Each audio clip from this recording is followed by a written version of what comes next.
Indie Film Cafe. I'm your host, Jonathan Moody, and today we're going to do something a little bit different. We are going to do a weekly pickups and review. So I'm going to do I'm going to talk about the movies that I picked up this week, as well as I'm going to give a review of the films that I picked up. All of these are going to be indie films. If I pick up something that's more popular or whatever, I'm not going to be talking about that, but I'm just going to be talking about the indie films. So, to begin with, this is one of the more mainstream movies that I picked up. So, here we go. Victor Crowley on Blu-ray. And this is the only Blu-ray I picked up. So, basically, this was a film that I'm going to review in a little bit. But this is the fourth Hatchet movie. It comes with like commentary and some interviews and some behind the scenes. I watched some of the behind the scenes. I still need to listen to the 2 commentary tracks because I've loved every commentary track from the Hatchet movies. So this is the 4th Hatchet movie, and I will be doing a review soon.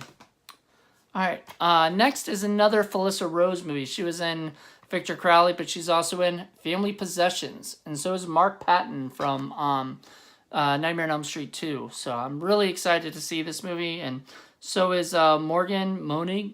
I'm going to pronounce your name wrong. I'm sorry. Morgan Monig. Yeah, I'm going to say that. I'm really excited about this one. I've heard good things, so really excited to see it. Then here's a Eric Roberts and Beverly Randolph and Felissa Rose movie. I think, produced by Felissa, so no solicitors. It is sounds kind of fun. Can't wait to watch this. I haven't seen it yet, but I'm going to soon. Then we've got a film that's actually from Virginia. They've made a feature film out of it, and Sci-Fi has produced a series out of it. It's called Dystopia. So, like a couple Power Rangers are in this film. Sorry, that's my dog. So a couple Power Rangers are in this movie and a few other people. So really excited to see this. I think Michael Madsen might be in it as well.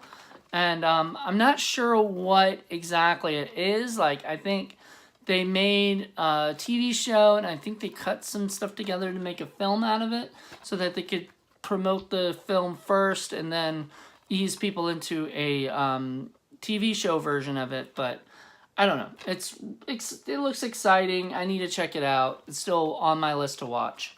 So I'm going to probably check that out this week. Then, I already seen this movie, so I'm going to be reviewing it in a little bit. Living Among Us. Amazing cast, and I'll get into that when I do my review. So, kind of excited about that. Then, Tell Me How I Die, which I've already seen, but I'm going to rewatch soon so that I can review it.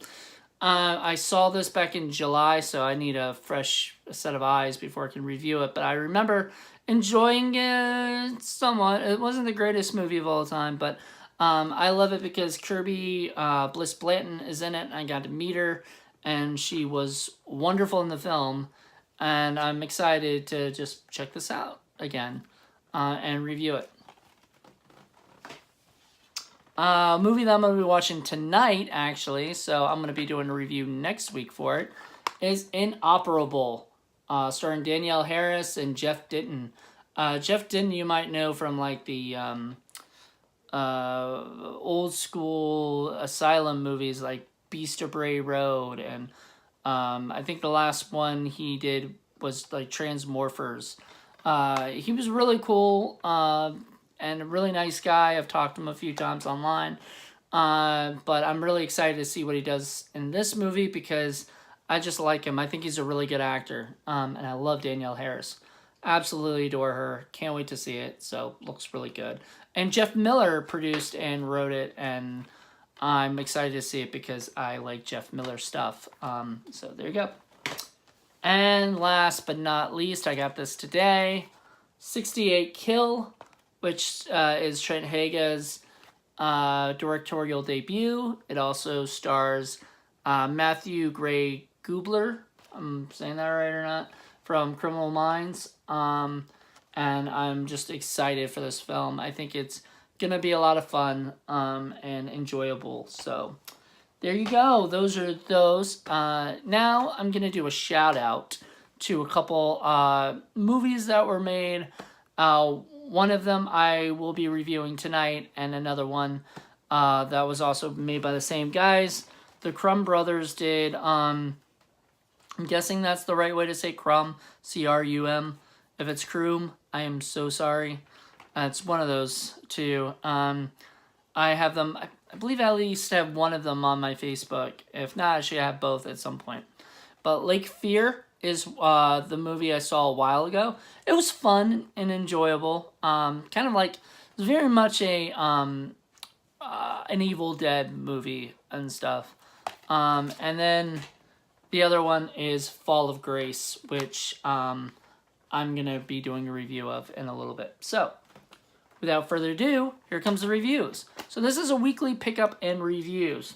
So each week I will watch a bunch of movies, and at least watch 3 movies, and then I'll review them, and then I'll end up and if it's more than 3, it's more than 3.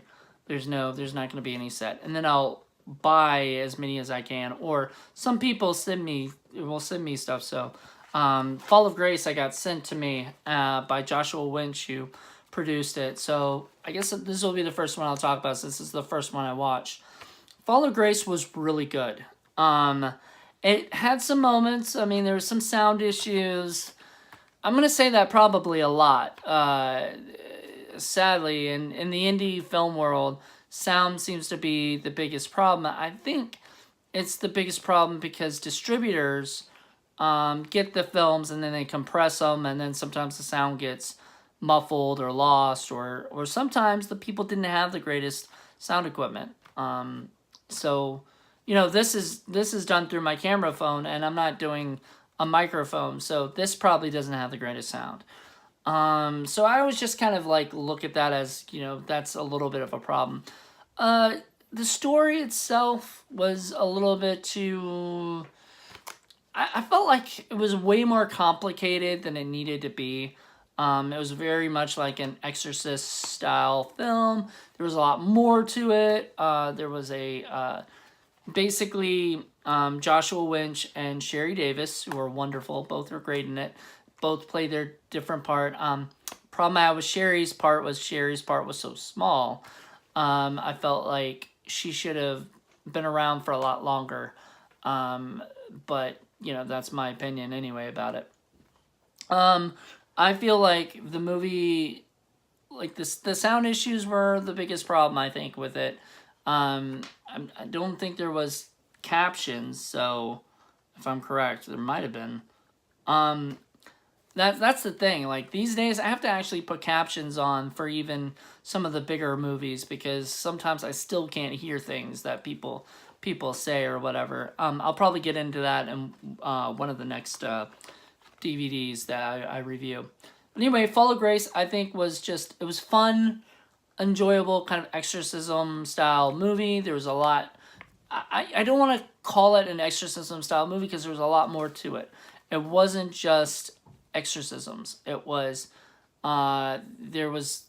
I don't know if it was astral projection. It kind of reminded me of a little bit like Exorcist meets like Insidious meets The Conjuring. All of these kind of things mixed into one, with a character who you know, you actually care about the characters too.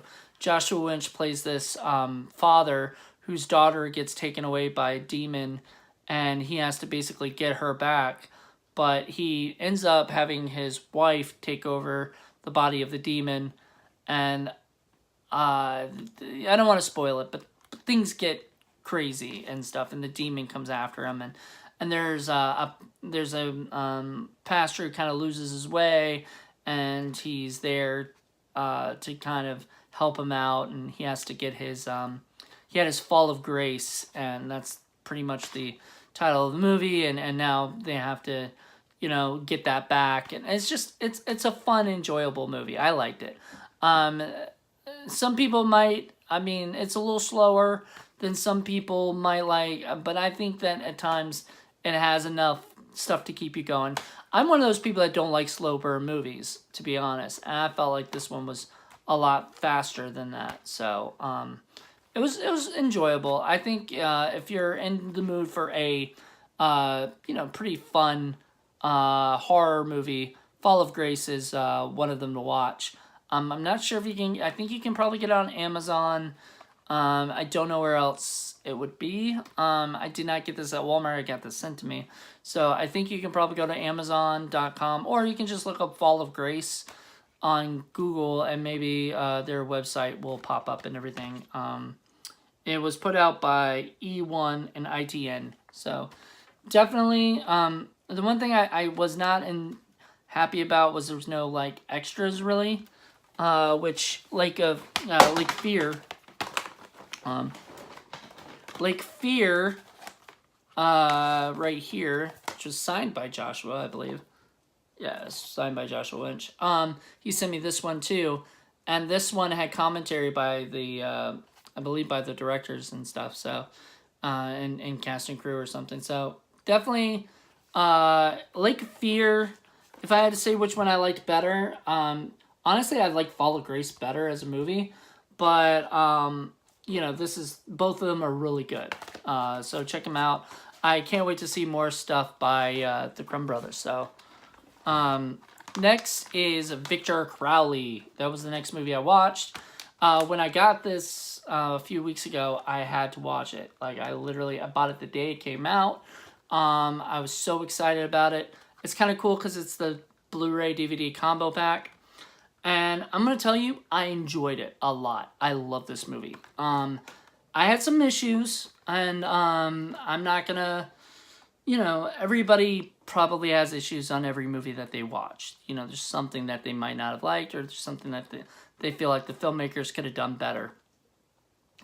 Honestly, I think this movie was pretty darn good. I mean, the problems I had with it were more of Victor himself. Like I didn't see enough of him. I felt he killed a lot, but it was like I felt like the kills were way too quick when they did it, and it just wasn't enough of Victor. I felt like I don't know if Kane was too busy or it was just Kane Hodder who plays Victor, but or whatnot. But I guess what I can say about the movie is it's basically it almost feels like a love letter to the fans. It's Adam Green's return as director. He took a movie off. He did not direct the third one, but he came back for this one, and basically he made a movie that was a love letter to the fans. The fans wanted another Hatchet. He gave it to them. I was happy. Let's see. This guy's name, Perry Shin, who played in every single Hatchet movie, played like the brother of everything. He returns as Andrew, and he survived Hatchet 3. Spoilers for Hatchet 3, I guess, but he survives. He's in, now he's on a book tour about his, kind of felt like Scream, like when they did Scream 3, I think it was, or something, where she had done the book tour kind of thing, and now there's a movie being made. So it kind of felt like this was their Scream 3 in a way. But there was a filmmaker who wanted to make a low-budget version of the Hatchet, which, Victor Crowley, whatever you want to call it, and she's trying to get, Andrew to, make an appearance, or at least give the blessing, whatnot, because, she doesn't need him to, he didn't own the rights to Victor Crowley's name, but he was like the victim who survived, so she wanted to, get acknowledgement. That scene, yeah, there was a scene, like there was a good scene with them now I'm thinking about it, there was a good scene with them waiting to get him to give her the blessing and everything, and then he kind of leaves abruptly and everything. He has to go because they want they want to fly him out to the swamp and do an exclusive like reunion there or something, which is ridiculous at times. But I don't know, it was just there's so much going on in that movie. I enjoyed it. I thought it was fun. I thought it was funny. I love Felissa Rose in it. I love Perry Shen in it. Oh my God, I loved Dave Sheridan, who you might remember from Scary Movie as Doofy. Oh, he was hilarious. He kind of stole the show at times, as well as the guy from Laura Ortiz. Oh, I want to talk about her real quick. She was great. She was a funny character. She was in the Holliston show with Adam Green produced and everything. So anyway, all in all, I think the movie was very enjoyable. If you are a fan of Hatchet, I would recommend buying it because it is definitely something to have in your collection. I still need the third one. I got Hatchet 1 and 2. Need to get the third one, and then I'll have the whole complete Hatchet collection. So I loved it. I enjoyed it. I can't wait for the commentaries and stuff to kind of delve more into it. But they dealt with a lot of craziness to make this movie, and I think it really is a love letter to the fans. So, all right. So last but definitely not least, actually this was probably so far my favorite of all the ones I watched. And I know I've been saying nice things about these ones. I mean, I don't think I'm kind of one of those I'm easy to please. You have to be extremely boring for me to not like your movie. I mean, you have to be putting me to sleep in order for me not to enjoy your movie. So far, none of these have put me to sleep, and they've interested me enough, and I love independent film. So, but Living Among Us is amazing. Amazing movie. And I'm not saying that because it's got William Sadler, Thomas Ian Nicholas, James Russo, Esme Bianco, Andrew Keegan, John Hurd, Jessica Morris. Let's see who else was. A ton of people. I mean, the list goes on and on. It's just great. Brian Metcalf, I'm not sure if he's done anything else other than this, but the writing was great. Basically, it was about a family of vampires who end up going to I guess they went to a blood bank thing and got donations, they got blood donated to them, so that instead of killing people, they would drink the blood. And so it's about this documentary crew who's there to I'm not sure if they're there to prove that the vampires exist or not. I think they're trying to just show that these are just normal people who are just really messed up and stuff like that. So they go to this group and then they find out basically they are real vampires. They aren't your traditional vampires. They don't have fangs. They can be seen in the mirror. There's certain things, but the one vampire I loved the most was Blake, played by Andrew Keegan. You might know Andrew Keegan from Camp Nowhere and 10 Things I Hate About You and a ton of other films from the 90s. And he was basically a staple in children's lives in the 90s, teens' lives in the 90s. Was he in, I want to say he was in I'll Be Home for Christmas too, or something. I don't know. But he was in a lot of movies. Loved him to death, back then. And he is still very good. In fact, like I said, he steals the show. He's so funny. His character is just, got so much energy. And I loved it. I loved hearing everybody.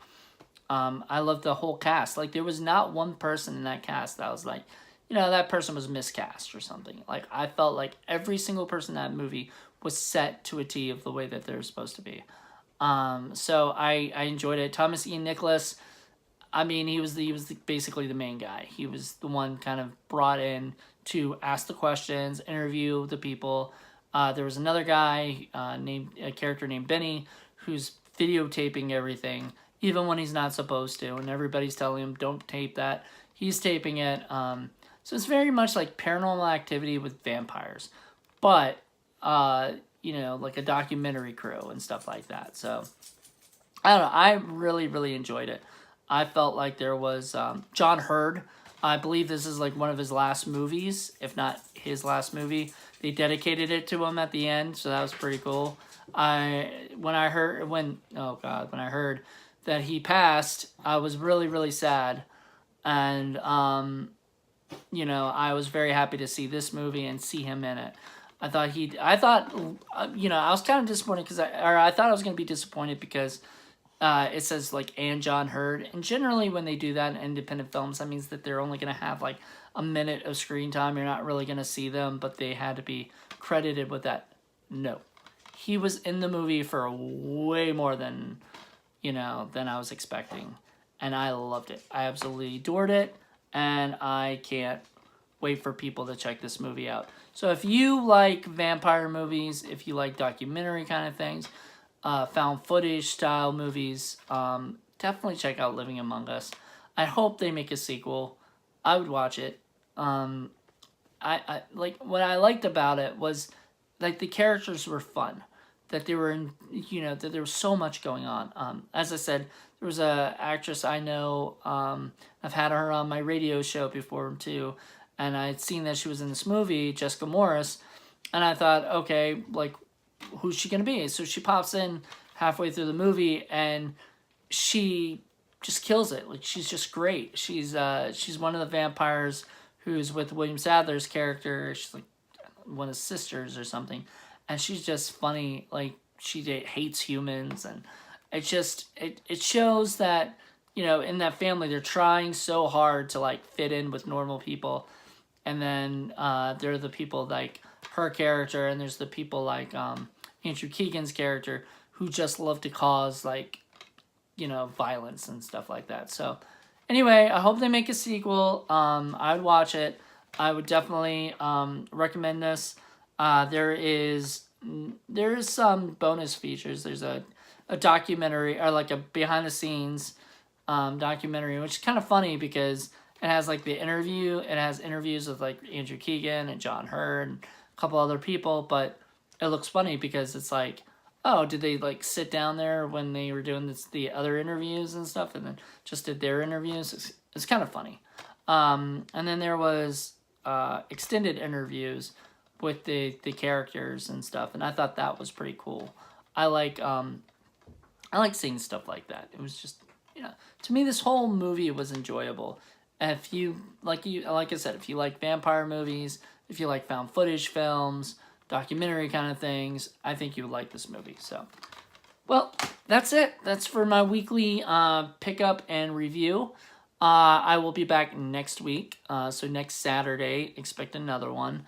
I don't know. I know I'll be talking about Inoperable and probably 68 Kill. Who knows? I might watch all of them by then.